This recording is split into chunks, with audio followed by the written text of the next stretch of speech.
Well, good morning and welcome to another episode of Monday Coffee.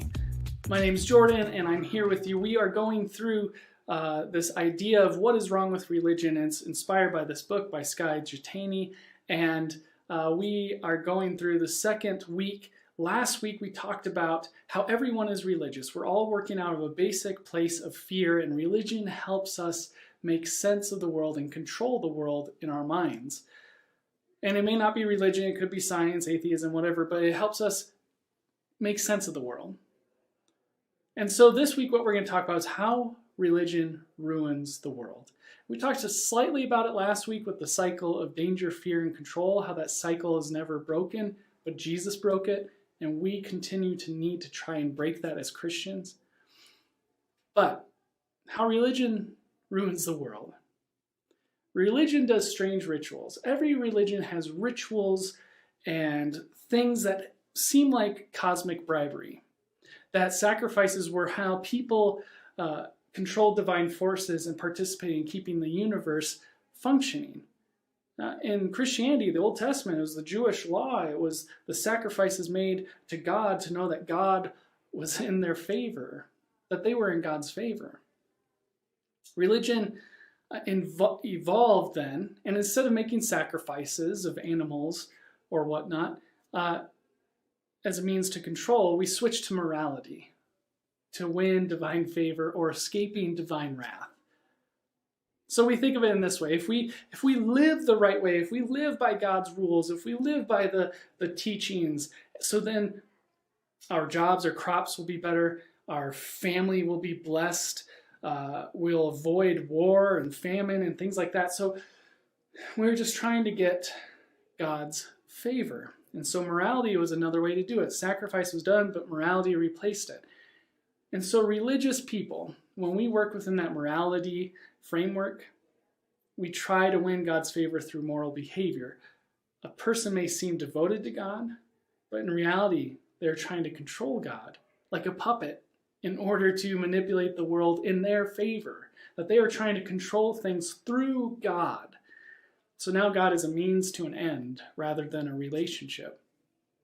And we do this all the time. We tell stories in religion. It's called confirmation bias that proves how God has blessed us.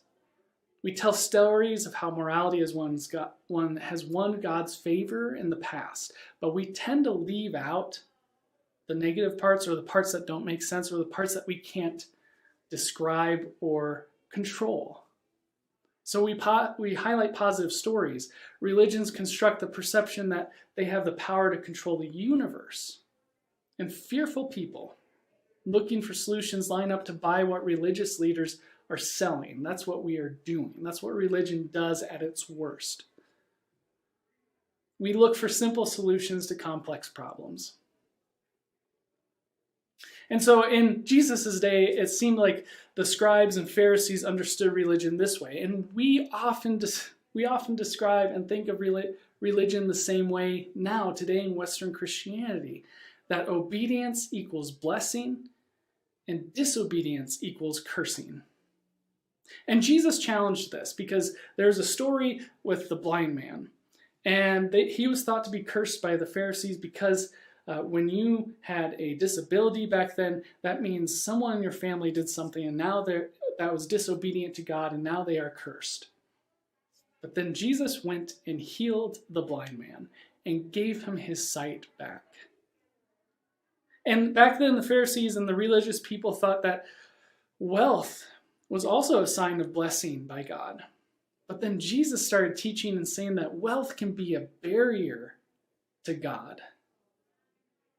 So Jesus is changing things up. Jesus is about love and mercy, and religion is about rituals, behaviors, morality, and sacrifice. Religion ruins the world by making us believe we can control God.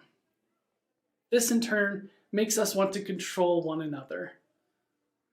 It turns fearful people into tyrants and religious communities into police states. So should we get rid of religion? We'll talk more about that next week. But this week I want you to think about this question. I want you to think about, how have you tried to control God? And how did you discover that religious systems of control don't work?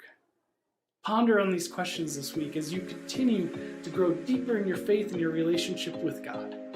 Have a great week.